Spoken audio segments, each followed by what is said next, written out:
Senhor, nosso Deus e amado Pai, a nossa gratidão aqui, por nós estarmos aqui com essa oportunidade de falarmos a Tua palavra. Pedimos a Deus agora que o Senhor acalme o nosso coração, controle o fluxo de pensamentos da nossa cabeça, para que toda a nossa energia, toda a nossa atenção, ela venha convergir para a Tua palavra. Fala conosco, Senhor. É o nosso desejo nessa oração, em nome de Jesus. Amém. São João 4, a partir do verso 3. Se você que está em casa nos acompanhando, na rede social, nos convida também. É um prazer imenso ter você conosco na igreja virtual. Sinta-se abraçado. Amém. João 4, verso 3, nós lemos: Deixou a Judeia, retirando-se outra vez para a Galileia. E era-lhe necessário atravessar a província de Samaria. Verso 5. Chegou, pois, a uma cidade samaritana chamada Sicar, perto das terras que Jacó dera a seu filho José. Estava ali a fonte de Jacó. Cansado da viagem, assentara-se Jesus junto à fonte por volta da hora sexta. Deixa eu só explicar algumas coisas básicas para a gente compreender o texto. A hora sexta que aqui está falando na Bíblia equivalia aproximadamente a meio-dia do nosso relógio hoje. Os judeus tinham o costume de dividir o dia em horas, como nós dividimos hoje, só que a contagem de horas começava na parte do dia às 6 horas da manhã. Então, a partir das 6 horas, começava-se a contar as horas do dia. 7 horas a primeira hora, 8, 9, 10, 11, 12. Meio-dia era a hora em que aconteceu esse fato que nós lemos. Ok? Era perto de meio-dia, quando Jesus estava ali cruzando a província de Samaria. Ele estava cansado da viagem, porque ele estava saindo ali da Judeia, saindo do sul e indo ao norte, estava indo para a Galileia. E no meio dessa viagem, era necessário que ele passasse pela província da Samaria, uma região em que era alvo de muito preconceito de todo o restante dos judeus, todo o restante de Israel. O texto que nós lemos nos diz que Jesus estava cansado. Nós podemos ver isso claramente no verso 6. Cansado da viagem, o solo era quente e, como um ser humano normal, andando meio-dia em ponto, o solo na mioleira da cabeça, quente, o que é que nós sentimos? Sede. É o mais óbvio. E Jesus, assim como eu e você, também sentia sede. Provavelmente, Jesus também estava com fome, porque alguns textos mais abaixo, alguns versos abaixo, o evangelista São João nos diz que os discípulos foram à cidade comprar comida, enquanto Jesus ficara ali no poço. Naquela pequena cidade samaritana chamada Sicar, estava Jesus sentado à beira de um poço. E o texto nos dá alguns detalhes de qual poço era esse. Não era outro poço qualquer, era o poço de Jacó. E eu fui pesquisar, Fabiano, algumas coisas do poço de Jacó. Esse poço, segundo estudos realizados no ano de 1853, ele mede nada mais nada menos do que 42 metros de profundidade. É fundo, não é? Embora, além do mais, ele não foi cavado num terreno onde o lençol freático era de fácil acesso. Isso pode justificar aí a profundidade do poço. Ele foi cavado em terreno rochoso. E não era um poço de água insípida. Provavelmente, por se localizar e ter que cavar muito, a água do poço era um pouco salobra. São as informações que nós temos do poço de Jacó até hoje. Durante a semana nós vamos olhar outros detalhes sobre esse lugar. Agora, irmãos, eu quero que vocês se transportem mentalmente numa viagem há cerca de 2000 anos atrás, ali na Palestina, onde hoje está localizado a faixa de Gaza, por ali. O ambiente era quente e seco. A sede e a fome estavam agora sendo uma preocupação para Jesus. Ele tinha que beber água, ele tinha que se alimentar. Os discípulos de Cristo haviam ido à cidade comprar alguma coisa para comer, e enquanto isso Jesus ficara aonde? Onde é que Jesus tinha ficado? No poço. O texto não precisa nos dar muito detalhe para nós sabermos que Jesus, naquele momento, queria beber água. Querido, olha para cá e pensa comigo direitinho. Quando a gente está com fome, o que é que a gente pensa na vida? No momento da fome, qual é o objetivo da nossa vida? Para aquele momento? Comer. Pelo menos para aquele momento, nós queremos comer. Quando nós estamos com sede, o objetivo de vida, pelo menos para aquele momento, é tomar água. Agora pense comigo. Jesus com sede, com fome, e não podia beber água. O que o texto me mostra é um Jesus cansado da viagem, que estava precisando beber água, mas não podia beber água. Ele não podia beber água, querido? Essa é a pergunta que nós fazemos. Será que se Jesus quisesse realmente beber água, ele não teria feito alguma coisa? Todo mundo já pediu ajuda alguma vez na vida, é uma verdade. Desde que nós nascemos, a partir dos primeiros segundos de vida, nós precisamos de ajuda. Precisamos de ajuda para nascer, precisamos da ajuda para tomar banho, para trocar as fraldas, precisamos de ajuda para comer. Quando a gente cresce mais um pouco, a gente precisa de ajuda para ler e escrever. A gente precisa da ajuda de alguém para nos ensinar as operações básicas de matemática. Precisamos da ajuda de alguém para nos ensinar a tomar um banho melhor, a fazer as atividades, a fazer as coisas dentro de casa. Todos nós precisamos de ajuda. Em grande ou em pequena escala, em algum momento da nossa vida, em todos os dias, estamos nós precisando de ajuda. Depois que a gente cresce também, não é, Lídia? Quem nunca precisou de ajuda para conquistar a amada? O crush, hoje em dia é crush, né? Quem nunca precisou de ajuda para conquistar o crush? Quem nunca?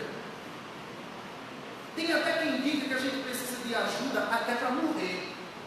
Até para morrer a gente precisa de um empurrãozinho. Precisamos de ajuda em tudo na vida. Se por um lado nós sabemos que precisamos de ajuda para fazer muitas das coisas, por outro, embora precisamos, nem todos querem pedir ajuda. Simplesmente porque para alguns pedir ajuda, pedir uma mãozinha, é sinal de fraqueza ou de incapacidade. É como se todos nós precisássemos aprender a viver sem a ajuda de ninguém. Existem aqueles que sabem que precisam de ajuda, mas não pedem porque se acham autossuficientes, acham suficiente demais para si mesmo para pedir ajuda de alguém. Reconhece a necessidade de ajuda, de auxílio, mas não busca auxílio de ninguém. Embora todos nós precisemos de ajuda, nem todos buscam esse auxílio. Pode parecer que o que eu estou dizendo aqui não é muito verdade, ou não tem base para isso que eu estou falando. Mas vocês já pararam para perceber que hoje em dia a nossa vida ela é preparada para a gente precisar o mínimo possível da ajuda do outro? Tudo hoje em dia é preparado de uma forma em que coloca a gente numa situação em que a gente precisa cada vez menos da ajuda do outro. As coisas que são fabricadas, que são construídas, é tudo preparado para que você não precise incomodar ninguém. Esses dias eu estava olhando um perfil no Instagram e tinha lá a imagem de uma televisão, um telefunken. Quem lembra dessa? Quem lembra? O controle remoto dela existia, eram os meninos, eram as crianças. O pai sentava, queria trocar de canal, vai lá, queria trocar de canal. Tinha um botão que parecia uma manivela, e ia lá e tossia, né? E ele travava, ele tinha as estações dele. Era uma aventura. O vovô sempre consertou televisão, todo mundo aqui sabe, e era uma felicidade. Quando eu encontrava um telefone quebrada, para ficar girando aquele botão horas e horas. Hoje em dia, tudo parece que se resume a um smartphone. Temos tudo na palma da mão. Fila de banco? Não precisa. Falar com alguém? Não precisa.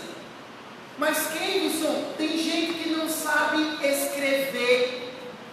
Não tem problema. Manda áudio. E mesmo que não queira mandar áudio, todas as redes de plataformas e tudo mais, escreve o que você fala. É só apertar o microfone, você vai falando e ele está escrevendo. E olha, é até melhor que você que não sabe escrever fazer isso, porque o próprio corretor vai corrigindo tudo. Não precisamos da ajuda de ninguém. O mundo hoje configurou a nossa vida para que nós não precisássemos da ajuda de ninguém, ou se precisarmos o mínimo possível. A sociedade hoje em dia, querido, está criando pessoas autossuficientes, e o que a Bíblia nos diz é que nós precisamos sim de ajuda.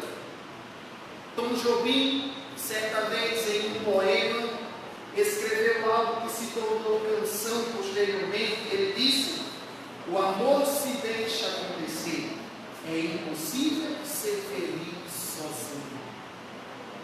E ele está certo.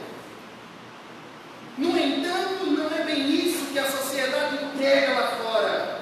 O lema da vez é: você pode tudo sem a ajuda de ninguém. Cada vez mais, queridos, cada vez mais pessoas se isolam, criam seus próprios mundos, não se sentem na liberdade de dividir os seus fatos com outras pessoas e condicionadas a viver só. Morrem no seu próprio desespero. Estamos fadados a não dividir os fatos com ninguém, a não buscar auxílio em ninguém. Parece que tudo o que eu tenho que fazer tem que ser feito unicamente por mim, porque se eu pedir ajuda a alguém, eu posso transparecer ser fraco e incapaz. Sabe qual é o resultado disso? Frustrações. Porque nós entramos num jogo desleal, onde nós estamos competindo uns com os outros, e esquecemos de que nesse mundo que vivemos, todos nós podemos e precisamos viver ao lado de alguém. Eu quero deixar um primeiro recadinho aqui para você que é pai e mãe. Preste atenção no que eu vou dizer. Eu ainda não sou pai, tenho vontade. Mas não exija de você algo que não é da sua responsabilidade, querido pai, querida mãe. Cuide de você também. O tempo do seu filho é o tempo dele, respeite o tempo dele. Respeite o seu tempo. Respeite o tempo do seu marido. Respeite o tempo da sua esposa. Comece a viver junto, mas respeitando primeiro o seu tempo, em segundo o tempo do outro. Porque se você não se respeita, como é que você vai respeitar meio ilógico no mundo em que nós vivemos hoje, na era dos compartilhamentos, existirem tantas pessoas isoladas. Compartilhamos tudo e não compartilhamos as nossas necessidades.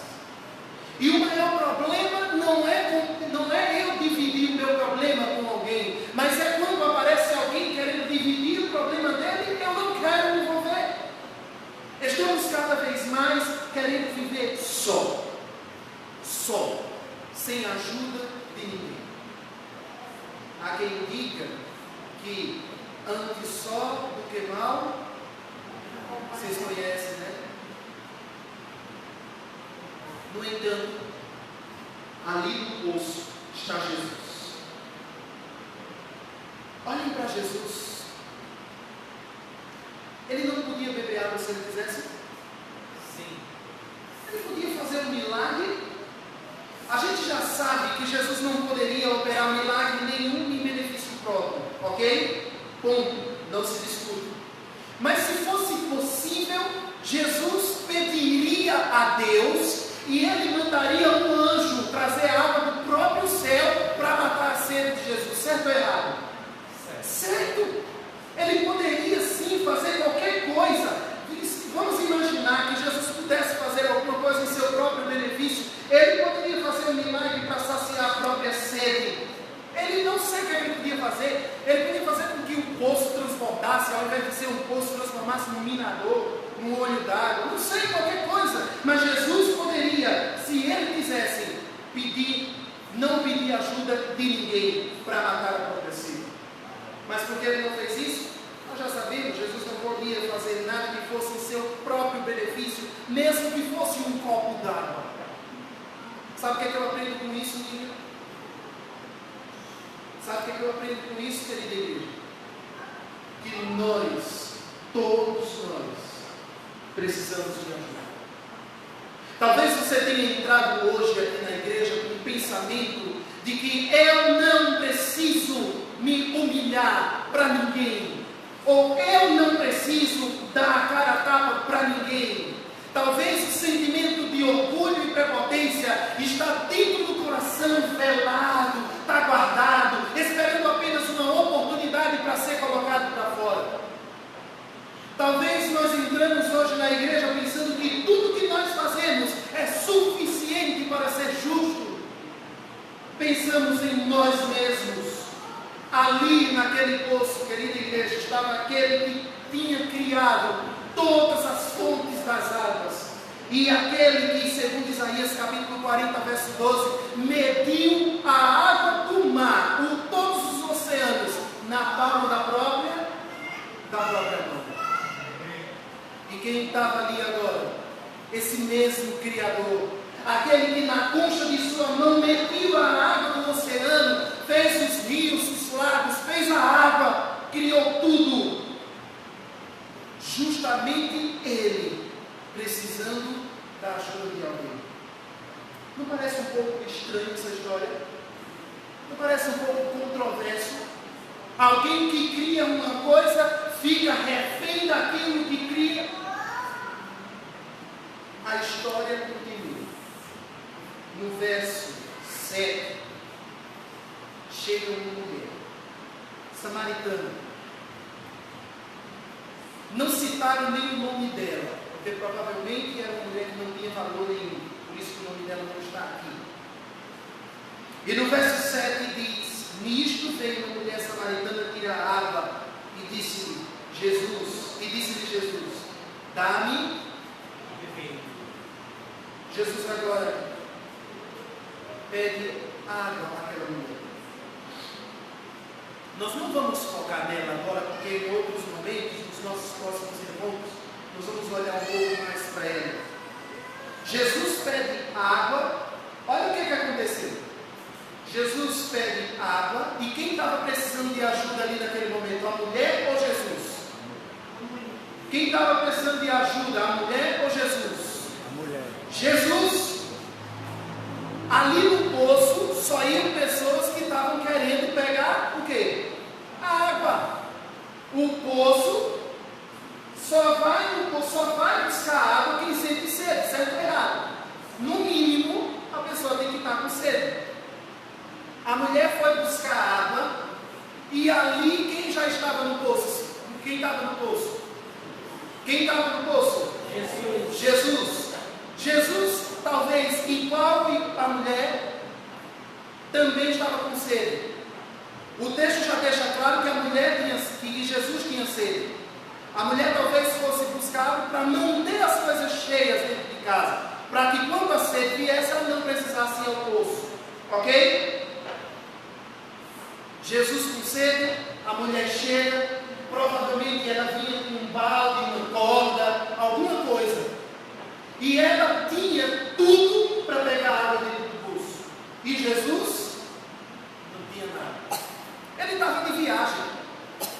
Ele estava viajando. Jesus não ia andar com balde, com corda. Não. No verso 10, acontece uma reviravolta. Eu vou ler o mesmo texto, só que na versão Bíblia Viva.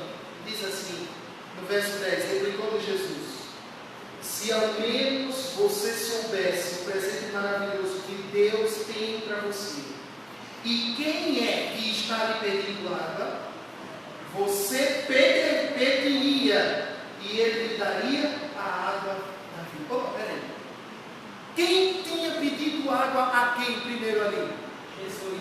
Jesus tinha pedido água à mulher. Mas quando ela se aproxima do poço, ela encontra Jesus. E Jesus agora começa um outro diálogo. A conversa vira para o outro lado. E Jesus diz: olha, se você soubesse com quem você está falando, era o contrário. Não seria eu que estaria pedindo água a você, mas você que estaria pedindo água a mim. Querida igreja, naquele momento, até ali, Jesus precisava de água. Conversa vai, conversa vem, e nada, e nenhum gole d'água a mulher deu para Jesus. A gente não vê aqui a história todinha, Fabiana, ela não mandou nem os beijos dele. Até ali, Jesus precisava matar a própria sede. Mas quando ele percebe a mulher chegando, ele então diz: se você soubesse quem é que está falando com você, você deixaria tudo isso e pediria água. E esse que está conversando com você lhe daria uma água que você nunca mais tornaria a sentir sede novamente. A mulher chega ao poço, encontra Jesus pedindo água, mas o que nós aprendemos, queridos, é que no final das contas, Ele mesmo é quem pode ajudar aquela mulher. Amém. Em verdade, quem precisava de maior ajuda não era Jesus, era aquela mulher. Jesus começa a história: me dê água, eu preciso da sua ajuda, me dê água. E a mulher começa agora a fazer um diálogo, né, com Jesus. Mas você é judeu? Judeu não gosta de samaritano. A gente não pode se dar bem. Eu não vou dar água. Como é que já viram? É só isso, aquilo outro. Eu não vou dar água para você. Você é um rabi. Não vou. E fica aquela conversa toda. E Jesus percebe a necessidade da mulher. E ao invés de Jesus insistir com ela para que ela desse água, ele diz: não me peça, não me dê água. Muito pelo contrário, me peça e eu lhe darei água da vida.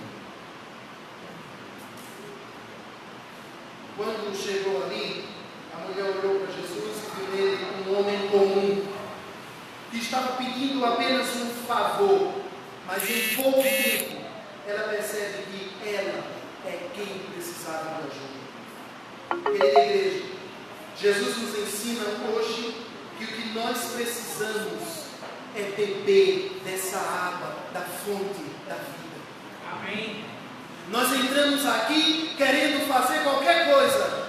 Talvez igual aquela mulher naquela tarde, no meio de encontro, entramos ali pensando que somos suficientes, que vamos à igreja para prestar um culto, que vamos para a igreja para dar nossa contribuição. Eu vou à igreja para cantar. Eu vou à igreja para abrir a igreja, porque se eu não abrir, ninguém entra para fazer culto. Eu vou lá apenas para fazer a transmissão ao vivo. Eu posso ir para a igreja porque lá eles precisam da minha presença. Se eu não for à igreja, eles vão sentir falta e vai dizer que eu estou desviado da igreja.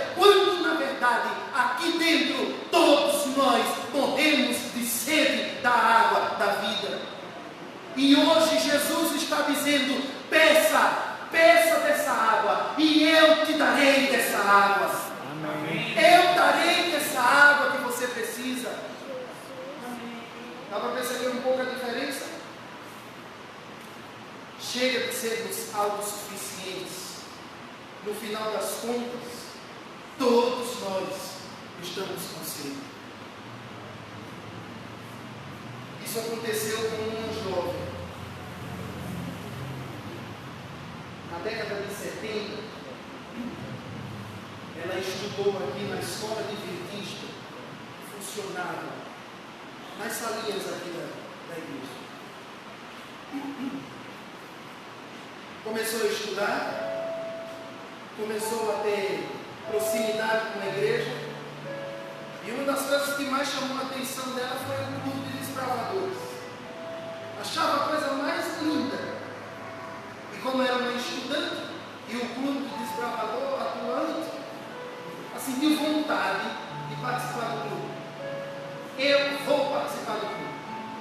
Mas ela era pequena. E o pai dela disse: você não vai participar não. Barrou. Não vai. E a insistência foi muita, né? Foi muita insistência. Mas o pai negou. Terminou os estudos, precisou ir para outra escola, saiu da escola de Benquista. Anos mais tarde, a escola fechou, não funcionou mais aqui, porque já tinha no meio. E a vida dessa jovem foi tomando rumos diferentes. Graças a Deus, os rumos não foram daqueles os piores. Não chegou a se envolver com drogas, não chegou a se envolver com bebidas. Socialmente aqui e acolá, mas não era nada assim que fosse extravagante demais. Mas o desejo tinha ficado no coração. Anos passaram, até que um dia, num evangelismo da Semana Santa, ali no pátio de eventos, quando eu estava ali pregando, fazendo um sermão, o coração, Deus tocou o coração daquela mulher, agora já uma mulher, tocou o coração dela, e as pernas na cadeira saltavam mais do que o cordeiro, porque as pernas diziam: aceita o Pedro, aceita Jesus, e o coração dizia: não vá, é a conversa. O corpo estava respondendo de uma maneira tão visível, que a colega dela que estava do lado notou a inquietação e disse: por que tu não levanta e não vai lá para frente logo? Mulher, levanta, vai-te embora. Estou vendo aí o tempo de pular da cadeira, saltar, vai-te embora. E adiou, deixou passar, porque talvez estivesse indo lá para pegar água, para dar para alguém, e não para si, não sei. Até que um dia, o marido conheceu o Evangelho. O marido veio para a igreja, tomou um estudo, e no ano de 2014 ele se batizou. E ela, não vou. Aconteceu que um dia o Ministério Jovem me chamou para fazer uma semana de oração aqui. Nós viemos. E o apelo do Espírito Santo foi insistente. Aceite, beba dessa água. Porque até então ela já tinha andado fazendo várias participações em frentes evangelistas de outras igrejas. Era aquele tipo de gente que a gente olha e tem um orgulho de ter ela como irmã da igreja. Se envolvia com tudo, mas a água que tinha buscado lá parecia não saciar a sede. Fazia de tudo, participava disso, disso, aquilo outro. Era catequese para um lado, coisa para o outro, nada, mas não se sentia preenchida. Um dia ela recebeu o convite para vir à igreja assistir, para participar da semana de oração. Lembra como hoje, uma terça-feira. Nós fizemos o culto, fizemos o apelo, e lá na porta eu fiz uma pergunta. quando é que eu posso te visitar? Aliás, ela perguntou, quando é que você pode me visitar? Isso amanhã mesmo. Amanhã mesmo eu vou lá. No dia seguinte nós fomos na casa dela, conversamos. E na noite seguinte ela veio para a igreja. Quando ela veio para a igreja, as coisas mudaram. Eu vou deixar que ela conte o resto da história, tá? Vem para cá, Simone. Recebam ela com a salva de palmas, por favor. Você tem vergonha de bater palmas nele, tá? Vem cá. Simone foi buscar água em outros corrinhos, foi buscar água em outro poço. Tá ligado esse aqui? Está funcionando? Simone vai contar aquela noite. Está lembrado? Está lembrado? Buscou água em outras fontes, né? O que aconteceu naquela noite? Quando eu fiz o apelo aqui, combinei que tinha que fazer uma visita, e foi na noite seguinte. O que aconteceu? Naquela mesma noite, aconteceu. Em palavras eu não consigo explicar, mas foi uma sensação transformadora. Essa transformação se segue até hoje, mas naquele momento foi de uma maneira tão intensa que a resistência à vontade foi impossível. E o Espírito Santo me levantou. A surpresa foi tamanha para o marido que olhou assim, regalou os olhos, está de pé, e as lágrimas rolavam. Como ele falou, ao sair ele disse assim: você pode ir na minha casa agora. E com a mesma inspiração que o Espírito Santo usou, ele respondeu: amanhã, é só você dizer que horas. E na quarta-feira ele esteve lá em casa, conversamos. Alguns sabem dessa história. Não sei se você lembra o texto que eu sou. Não lembro. Mas eu vou dizer, foi o texto do meu nome, Felipe, quando me encontrou. Foi porque eu te disse que do jeito que eu estava, eu não podia entrar naquele casa. Eu tinha que resolver coisas.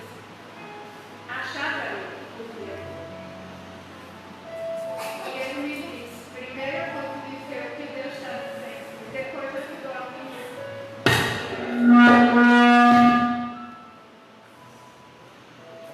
Aí ele usou esse texto, né? Acho que é uma história conhecida.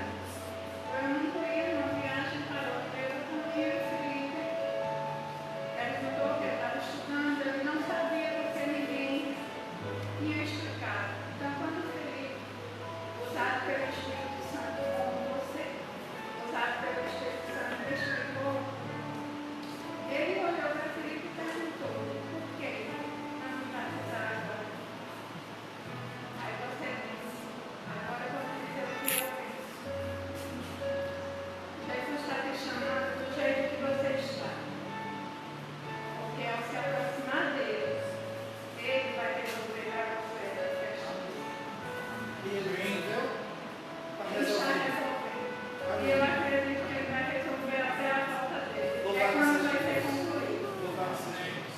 Então, Naquela semana, Senhor, você aceitou o apelo, mas continuou aceitando o apelo nas noites, e no sábado, continuei. E você me ajudou a esconder a decisão, hein? Me deu a opinião, vamos dar um susto. E ele, como o verso, ele não está lá atrás. Ele preferiu não vir. Eu falei com você e disse: você me perguntou o que eu não perguntei por isso, por que você não se batiza? Então, lembra que as lágrimas rolaram um monte?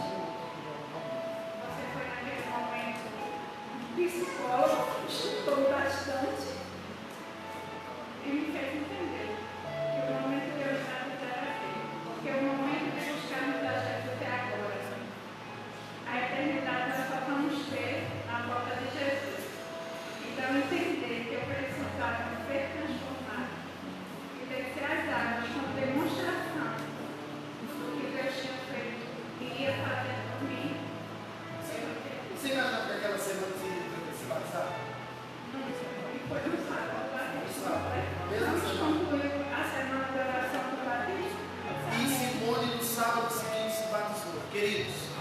Amém. Todo mundo sabe o envolvimento dessa menina.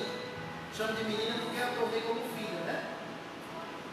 Lá do outro lado, envolvida, né? Sempre envolvida. E eu não vou dizer que pessoas de lá não aceitam Jesus e não sentem preenchidas por Jesus. Eu não vou dizer isso. Porque lá tem sinceros, tem pessoas que buscam Jesus com sinceridade, e Jesus ouve e preenche o coração daquelas pessoas, ok? Mas Simone percebeu que não era tudo. E um dia ela veio para o poço, se encontrou com Jesus, e Jesus disse a ela: se você quiser, eu te dou água viva. Amém. E está aqui para honra e glória de Deus contando vitória. Jesus ainda está trabalhando, né? Está trabalhando. Mas há de completar o dia da volta de Jesus. Amém. Muito obrigado, mano. Obrigado, viu? Uma salva de palmas, por favor. Cada noite nós vamos trazer uma historinha bonita aqui, tá? Saindo de quadro, né? Cada noite nós vamos trazer uma historinha. Histórias não do que o homem fez, mas história do que Jesus fez e faz até hoje. Amém. Os meninos vão cantar uma música. É a música tema da semana de oração. O apelo de hoje vai ser simples. Se o seu desejo hoje é beber da água da vida que Jesus tem para te dar, enquanto ele estiver cantando, fique em pé. Aceite os goles, os largos goles da água da fonte da vida, que é Jesus. Deixe Jesus preencher o seu ser. Tenha um encontro com Jesus agora. Não vá lá para querer mostrar os pontos, querer mostrar o que fez, o que não fez, porque no final das contas todos nós temos sede. Deixe Jesus saciar a sede do seu coração.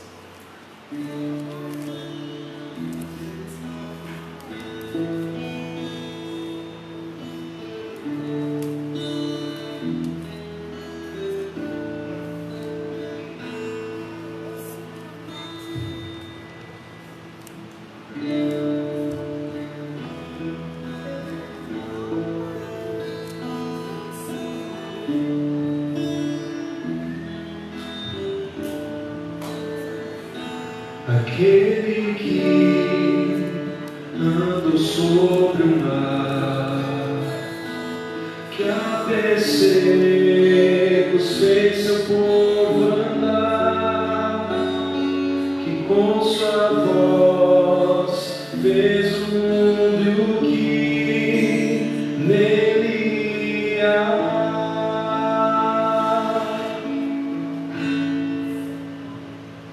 O que alimentou as multidões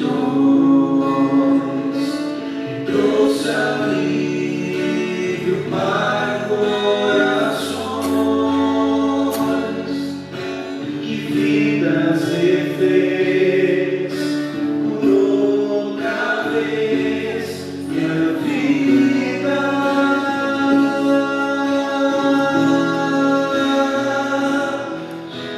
Seu amor era meu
Sua graça trouxe a paz que eu procurei. Sua glória trouxe a primavera outra vez. Sua voz devolveu o amor que eu perdi.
buscamos água para a nossa alma em todos os lugares, menos na fonte da vida.